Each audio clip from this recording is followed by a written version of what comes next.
Ouais, mais en attendant Audrey, donc déjà de remercier Uller Awards pour l'organisation et pour l'accueil. Donc j'ai Audrey qui va me rejoindre, qui est donc la Head of Marketing et Commerce de Little Big Change, Context aussi pour la marque. Euh, je vais l'attendre encore quelques instants. On va vous parler aujourd'hui d'attribution. Attribution, contribution.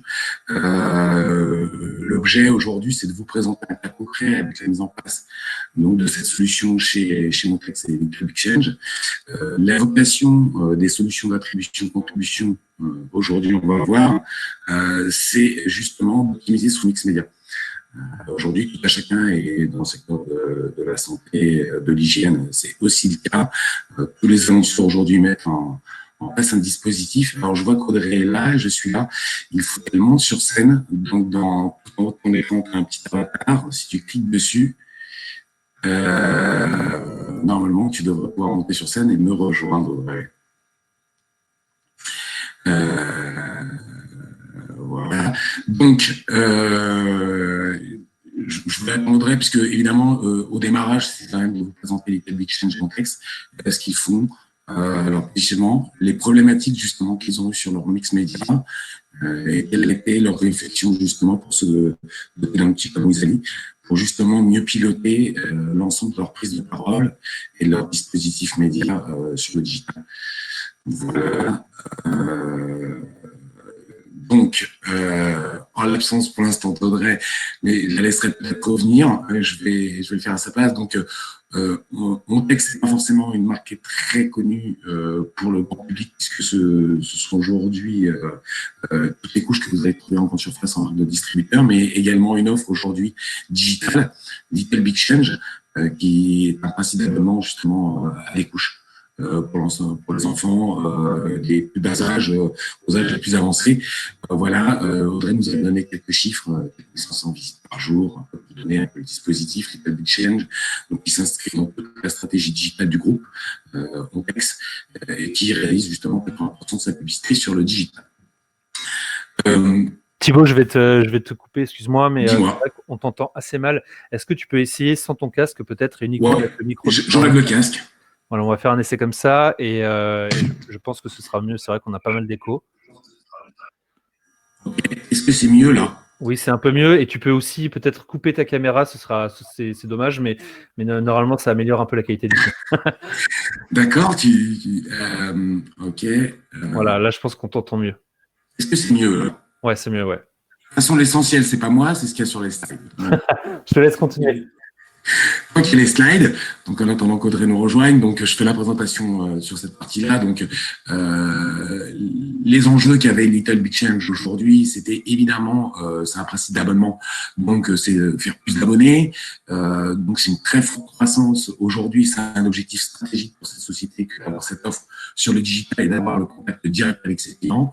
Ça a évidemment été la mise en place d'une équipe digitale avec aujourd'hui un enjeu et un dispositif média qui est plusieurs leviers qui sont utilisés pour toucher les consommateurs. Donc, on retrouve des leviers qui sont courants, du search, du social, de l'affiliation, du SEO évidemment, du display et de l'influence.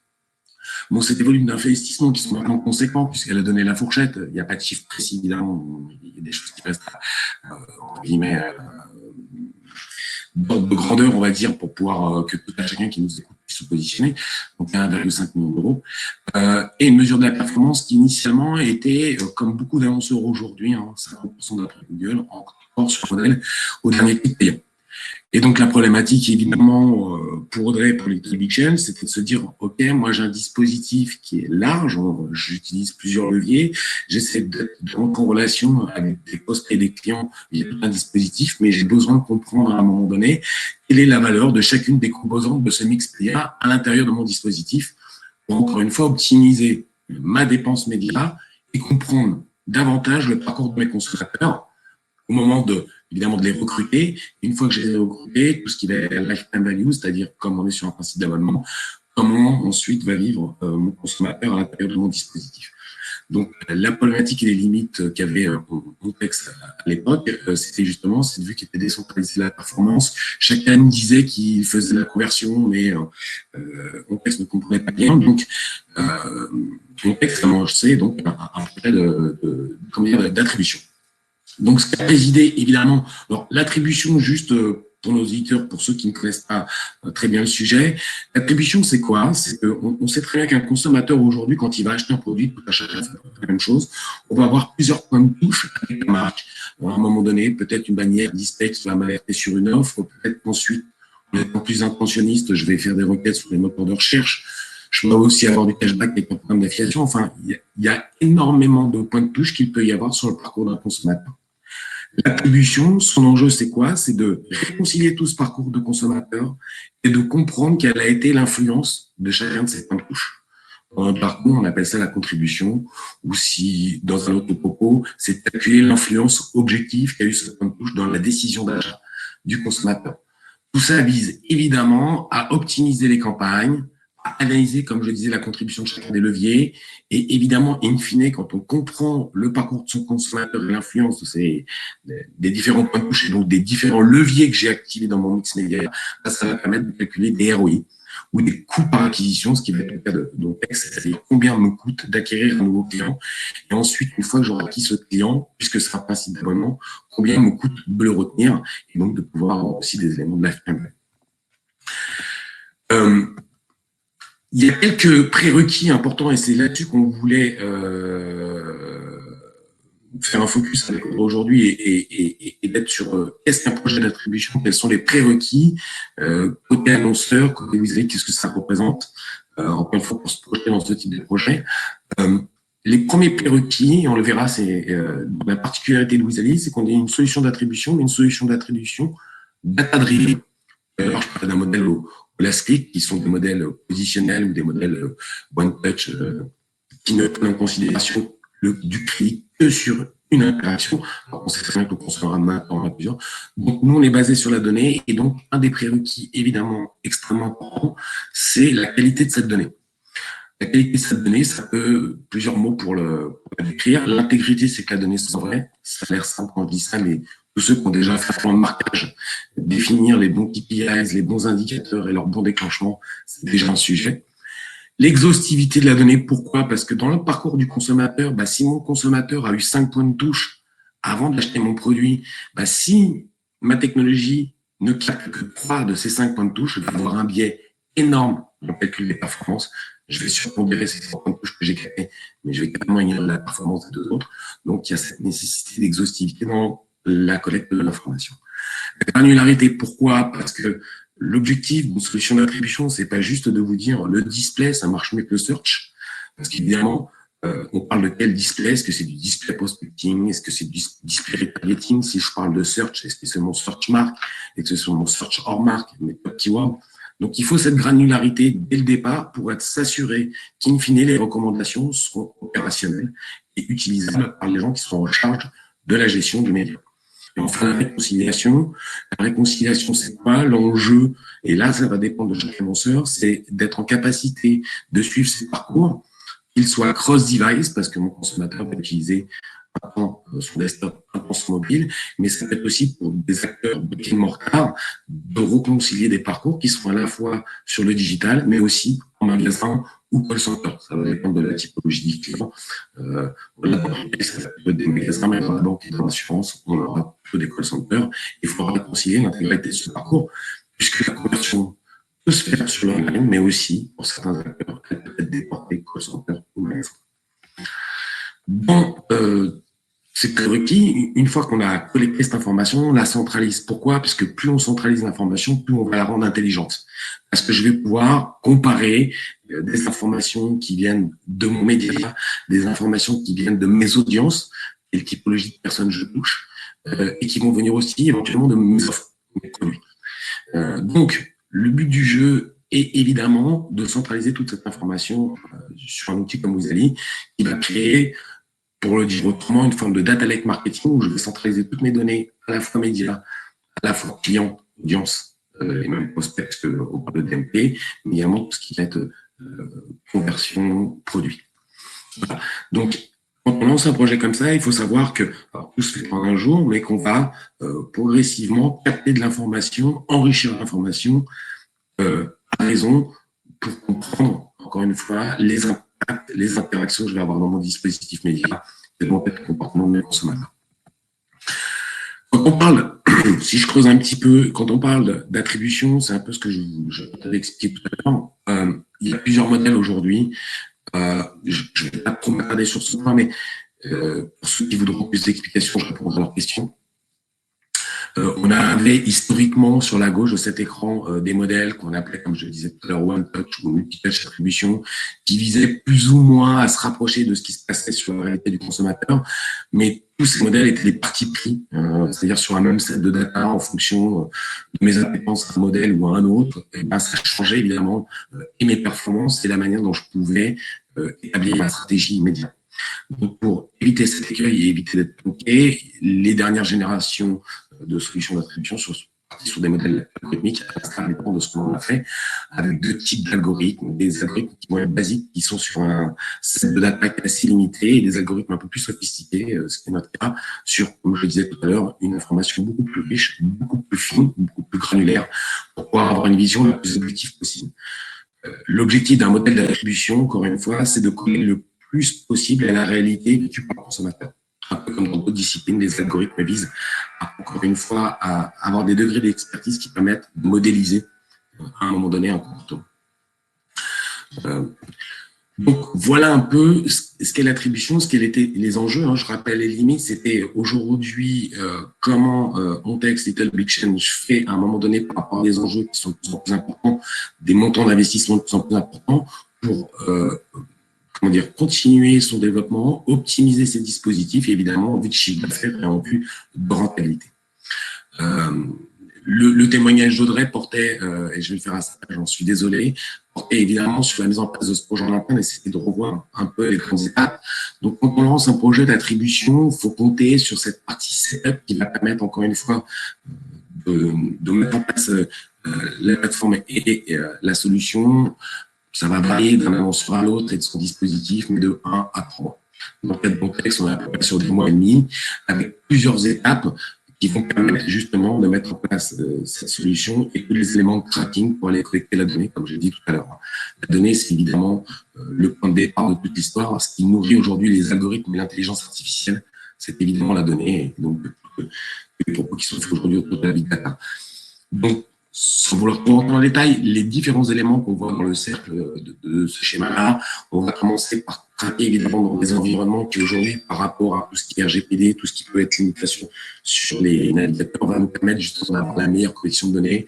Donc, dans un environnement de first-party tracking, on va collecter évidemment tous les clics qu'il va y avoir sur le dispositif média, mais également toutes les impressions, et notamment les impressions qui sont vues. Quand on fait de l'attribution, ce qui est intéressant, c'est pas de savoir si une bannière a été chargée sur une page web, mais bien si elle a été vue par le prospect. Et donc, on a évidemment une technologie qui nous permet de savoir si cette bannière a été vue ou pas.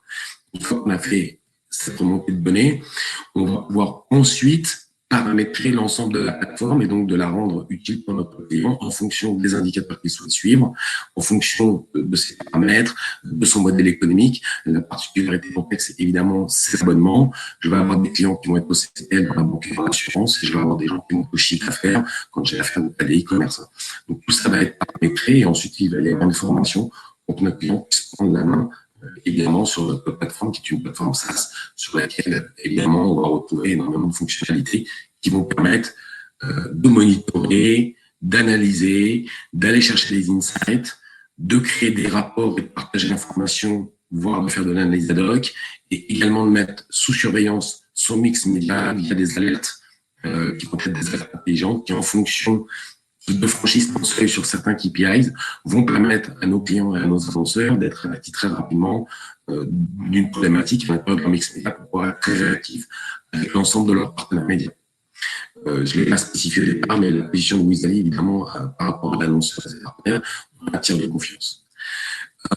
Toujours dans une timeline projet, une fois qu'on a mis en place que cette histoire n'est pas finie, puisque un mix média varie évidemment continuellement, déjà évidemment par l'investissement supplémentaire qui peut être fait, par le test de nouveaux dispositifs, parce que l'agence, mettons, de contexte de Little Big Chain, va leur dire, voilà, il y a un nouveau dispositif que j'ai testé avec mes clients, qui peut être bien pour vous. Okay, donc, en permanence, le dispositif va évoluer.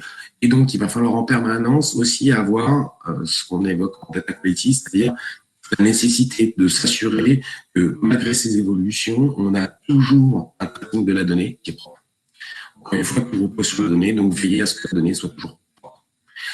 Ensuite, le travail qui est fait sur l'optimisation des dispositifs médias, c'est un travail d'itération, c'est-à-dire qu'on va s'apercevoir évidemment à l'intérieur du dispositif qu'il y a des leviers ou des campagnes qui fonctionnent mieux que d'autres, et donc il va y avoir des notions d'arbitrage pour supprimer, voire réduire les investissements sur cette campagne ou sur ce levier-là, afin d'améliorer le dispositif. Et une fois que j'ai fait cette action, évidemment, il va y avoir une autre action qui va s'enchaîner.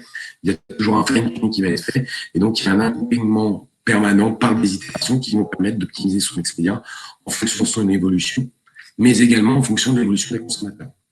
L'évolution des consommateurs, elle peut être due à plusieurs choses. Elle peut être due parce que je suis dans une période commerciale particulière, un Black Friday, des soldes, des fêtes de fin d'année, mais elle peut être due aussi à des offres particulières, notamment Ontex a sorti une offre très agressive en début de mois, et en quoi cette offre vient modifier le comportement d'achat et éventuellement l'utilisation de leviers à l'intérieur du mix média.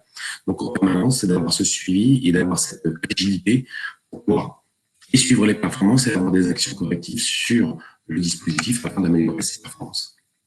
Donc c'est quelque chose qu'il ne faut jamais perdre en vue, c'est-à-dire qu'une fois qu'on met en place ce sujet-là, bah, c'est un sujet entre guillemets à long terme, entre guillemets qui ne finit jamais, puisqu'on est toujours en permanence à vouloir chercher plus de performances. Troisième élément que j'ai mis là, on en a parlé tout à l'heure, c'est que et c'est notre cas, on va viser de plus en plus à vouloir enrichir la donnée. Je crois qu'Audrey nous a rejoint. Mon Dieu, que c'est compliqué. Désolée, bonjour à tous. Bonjour Audrey. J'ai essayé de te remplacer humblement et de d'écrire mon texte à ta place, pour le mettre à ta place. J'espère que je n'ai pas trahi ton propos et vous voulez, j'en ai fait sur la timeline si tu veux rajouter quelque chose et après de toute façon on rentrera peut-être un peu plus dans le détail. Mais non, mais je t'en prie, continue et je répondrai aux questions. J'y vais bien monter après, sans problème. Super que tu puisses nous rejoindre, Audrey. Je détaillais donc le projet avec cette partie setup et ensuite cette partie ongoing, ça veut dire comment dire dans un projet d'attribution. On détaille les grandes étapes de ce graphique. Il y a quand même quelques best practices pour mener à bien ce type de projet. Ce qui s'est passé dès le départ avec Complexity Big Chain, c'est qu'il y a eu un porteur de projet dédié, justement, qui a donc permis de piloter et de regrouper l'ensemble des forces d'Ontex et Little Big Change, justement pour mener à bien ce projet, puisque, comme je le disais tout à l'heure, il faut y intégrer de la data qui peut venir de plusieurs services, de services CRM, ça peut venir de la DSI pour poser un tag. Enfin, encore une fois, une des best practices, c'est vraiment d'avoir un leader de projet dans son organisation qui va permettre, encore une fois, de mieux piloter et d'avoir un meilleur regard sur le projet. Il en va de même côté Wizali, où on va avoir côté Wizali un CSM qui va être dédié avec des data analysts pour mener à bien ce projet et notamment dans cette phase de setup. Donc, les points principaux ici, c'est vraiment, nous on commence par faire un diagnostic à un moment donné de la data et du mix média qui est fait par l'annonceur pour pouvoir voir également tous les éléments qui vont être nécessaires de traquer pour pouvoir, in fine, avoir toutes les recommandations qui sont attendues. Dans le cas d'Ontex, c'est particulier, ce que je disais, c'est le modèle économique, mais c'est des particularités, évidemment, dans son mix média, entre une partie média qui peut être payante, mais non payante, hors média, ce qui peut être le CRM, ce qui peut être toutes ces choses-là. Et on le voit bien, quand on est sur un principe d'abonnement, on va retoucher ses clients peut-être avec d'autres dispositifs au cours de leur vie. Et donc, de s'assurer à cette étape de setup qu'on a bien, comme je disais tout à l'heure, l'exhaustivité de la donnée qui va nous permettre de faire tourner correctement notre solution et surtout l'objectif de pilotage du mix média qui sont attendus par le client. Donc voilà, si le petit tips à retenir, c'est un chef de projet, puisque, encore une fois, d'un jour à l'autre, les organisations internes, on a souvent le cas de silos encore qui sont présents entre des équipes qui s'occupent de la perf, des équipes qui s'occupent plus du branding, de la prospection, des équipes CRM, évidemment, tous ces gens-là sont à coordonner, puisque quand un annonceur s'adresse à ses clients ou à ses prospects, c'est bien toute l'entreprise qui s'adresse à lui. Donc, oui, dans l'entreprise, il peut y avoir ces silos-là, mais le consommateur, lui, il n'est pas schizophrène. Quand la marque s'adresse à lui, il ne sait pas si c'est le service qui s'adresse à lui, si c'est le service branding, si c'est le service performance. Donc, il y a cette nécessité d'uniformisation du projet, évidemment, en interne, qui a été portée pour le cas dans Flexible Big Change par eux. Ensuite, je parlais d'ongoing, et là, après, comment ça se passe, l'accompagnement et le suivi, en fin de compte, de ce projet-là, c'est encore une fois un échange entre l'annonceur et les équipes de Wizali pour le maintien de la qualité de données. Et donc là, ça veut dire quoi? C'est d'être au courant en permanence de ce qui va se passer dans le dispositif média. Tiens, je change de prestataire, tiens, je mets en place un nouveau dispositif, tiens, je lance de nouvelles campagnes, tiens, en fin de compte, j'ai une nouvelle offre sur mon site internet. Est-ce qu'au niveau du data layer, on récupère bien l'ensemble de ces informations produits? Voilà, donc en permanence, à veiller, à garder, comme je disais, la qualité de ces données. Et là encore, de suivre ce qui peut être ce qu'on appelle des campagnes fil rouge, comme des boosts, parce qu'à un moment donné, c'est normal, il peut y avoir une offre particulière, une action particulière de l'annonceur, et d'être toujours en ligne avec sa stratégie, avec son actualité, encore une fois, en média, une actualité produit, actualité promotionnelle. Donc ensuite, une fois que ça c'est fait, on va avoir aussi des temps qui vont permettre de se poser clairement. Alors après, ça peut être trimestriellement, semestriellement, annuellement, ça va évidemment dépendre du rythme de chacun, mais avec des analyses qui vont permettre de descendre un certain nombre d'éléments qui vont être l'analyse des parcours des clients et des prospects. Est-ce qu'il y a des éléments discriminants entre différentes catégories d'audience? Est-ce qu'il y a des discriminants en fonction des différents canaux qui sont utilisés justement par ces prospects clients? Est-ce que ces discriminants aussi portent plutôt sur certains types de produits versus d'autres typologies de produits? Encore une fois, c'est d'aller chercher de l'intelligence à l'intérieur de l'ensemble de ces données via un outil comme Wizali, attribution-contribution, pour prendre ces décisions en connaissance de cause dans un univers qui, encore une fois, est rendu complexe par le nombre de devices que peuvent utiliser les consommateurs, le nombre de formats publicitaires qu'ils peuvent utiliser, et à un moment donné, à l'intérieur de cette complexité, comment je vais faire pour conduire à terme, comment je vais atteindre mes objectifs, puisque évidemment, à chaque fois qu'on a un budget marketing, communication d'un côté, on a évidemment des objectifs de l'autre. Le but du jeu étant de mettre en place la meilleure stratégie pour les atteindre. Et donc, Wizali et l'attribution-contribution servent justement à monitorer et à échanger toute cette stratégie jusqu'à l'atteinte de ces objectifs. Comment ça se passe sur un projet d'attribution-contribution. Avant peut-être de finir et de répondre aux questions, les facteurs clés de décision, évidemment, et les attentes qui étaient faites côté annonceur, c'était évidemment la centralisation de l'information, c'est-à-dire que maintenant, avec un outil unique, j'ai pas besoin d'aller sur 3, 4, 5 plateformes différentes pour essayer de comprendre ce qui se passe. Tout est centralisé avec un seul et même outil de reporting. C'est d'avoir un accès à l'information qui soit simple. Donc, il y a beaucoup d'analyses de chez nous qui permettent, encore une fois, de révéler tout de suite les éléments importants, majeurs à l'intérieur d'un dispositif pour se focaliser dessus. Le modèle d'attribution, je ne vais pas revenir dessus, c'est ce que je vous ai expliqué tout à l'heure, c'est évidemment d'être sur le modèle d'attribution qui va être le plus objectif par rapport à ce qui se passe dans la tête du consommateur et d'avoir comme ça une vue plus claire de son dispositif. Je vois que le temps avance, je vais laisser les 5 dernières minutes pour les questions. Auxquelles évidemment Audrey et moi sont rapides de répondre. Et pour finir, les changements qui ont été présents, je vais revenir dessus, je préfère qu'on laisse les 5 dernières minutes aux questions.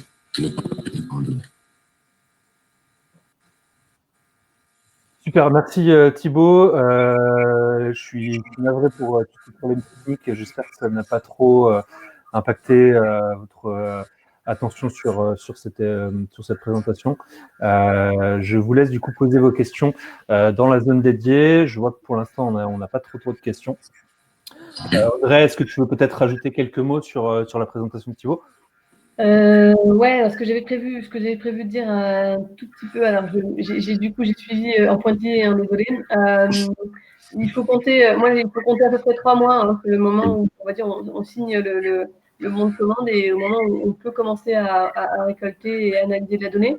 il y a quand même pas mal d'éléments à faire avant. Effectivement, il y a toute la partie technique avec le CNN, notamment. Ce qui était important aussi, c'est de bien coordonner les relations avec les agences pour que chacune fasse le nécessaire. Et on a mis en place, pareil, une nouvelle nomenclature de tracking avec les UTM qui vont bien là-dessus. Par exemple, aussi, c'est important quand on a on avait un nouvel acteur, notamment sur du display programmatique. Il y avait des campagnes avec majuscules et sans majuscules. Du coup, moi, ça me faisait 2 lignes dans Wizali. Donc, c'est important aussi de bien faire attention à ces petits trucs-là. Et des problèmes potentiellement aussi sur les créas dynamiques de Facebook qui potentiellement pouvaient faire sauter aussi les UTM et le tracking. Donc, c'est des petits trucs du quotidien qu'il faut bien regarder. Et après, voilà, ne faut pas oublier, dès qu'on fait une modification, de bien la reporter avec les équipes qui sont là en tout cas, dans la plateforme. Ce qui est important aussi, c'est qu'on a, en tout cas, on a fait un travail de regroupement des pages qui étaient les plus significatives pour l'analyse, pour voir effectivement vers quel levier mener vers quel groupe de pages et où sous-catégories. Donc ça, c'est important aussi. Et puis, les pages qui sont moins significatives, on les sort un petit peu du scope. Nécessaire aussi d'avoir les bonnes informations dans votre data layer. Aujourd'hui, par exemple, nous, on n'est pas un site e-commerce classique, on est plutôt monoproduit et on est vraiment sur un système d'abonnement. Et donc, le site, quand il a été développé sous Magento ou ce genre, par exemple pour nous, et des développements qui ont été faits, on a certaines informations qui ne remontent pas dedans ou qui sont plutôt nomenclaturées pour nous. Par exemple, il faut faire attention à avoir quelque chose qui parle dans le data layer au niveau de l'ID produit, du SKU et ce genre de choses. Si je peux, donc, du coup aussi, là, on vient de la prendre en main. Finalement, ça fait 15 jours, contre les moments où tous les tags ont été posés, où la nomenclature arrive, on commence à récolter des données et où c'est significatif. Voilà, ça fait 15 jours que moi j'ai commencé à prendre la plateforme en main. Et effectivement, ce que j'ai bien aimé chez eux, c'est qu'elle est très, très visuelle. Donc ça aide. On a un clin d'œil, on a une vue sur les principaux indicateurs. Et là, nos prochaines étapes, ça va être, comme on est effectivement sur ce modèle d'abonnement, on est en train de faire passer des fichiers pour que... alors, il y a 2 sujets en cours. On vient d'utiliser Power BI. Donc là, l'idée, c'est que Wizali aussi soit plugué à Power BI pour avoir une vue un peu plus macro. Et en parallèle de ça, on fait passer des fichiers pour l'instant à plat à Wizali sur nos clients et pour avoir une idée vraiment de la lifetime value ou du churn et ou des returning churners. Donc ça peut être fait grâce à finalement aux emails de nos clients et aux cookies qui sont droppés sur le site. Et ça, c'est très critique pour nous parce qu'aujourd'hui, on est beaucoup dans l'acquisition, mais néanmoins, évidemment, on a des clients qui arrêtent leur abonnement et qui en prennent un. Et donc, nous, c'est important de savoir effectivement qui sont ces gens, quel levier ou quel funnel ils utilisent. Et on a un autre sujet critique en cours côté affiliation. On rémunérait, on va dire, plutôt très généreusement tous nos affiliés, y compris effectivement les couponneurs et les cashbackers, qui ont un rôle à jouer comme tout levier dans la conversion finale. Donc là, on fait un gros travail aussi avec notre agence Time1 pour revoir la grille de rémunération en fonction aussi du niveau d'intervention du levier au sein du funnel. Donc l'idée, c'est de les rémunérer à leur juste valeur en tant qu'initiateur, contributeur ou buteur, parce qu'aujourd'hui, effectivement, comme disait Thibaut, on est beaucoup sur du last click ou du post-click. Et probablement, on a des leviers qu'on sous-estime et d'autres qu'on surrémunère au sein de notre plateforme. Voilà un peu l'idée. Désolée, en quelques minutes. En tout cas, je suis ravie d'avoir. Ça fait longtemps que je travaille avec Wizali. Je suis ravie de pouvoir le faire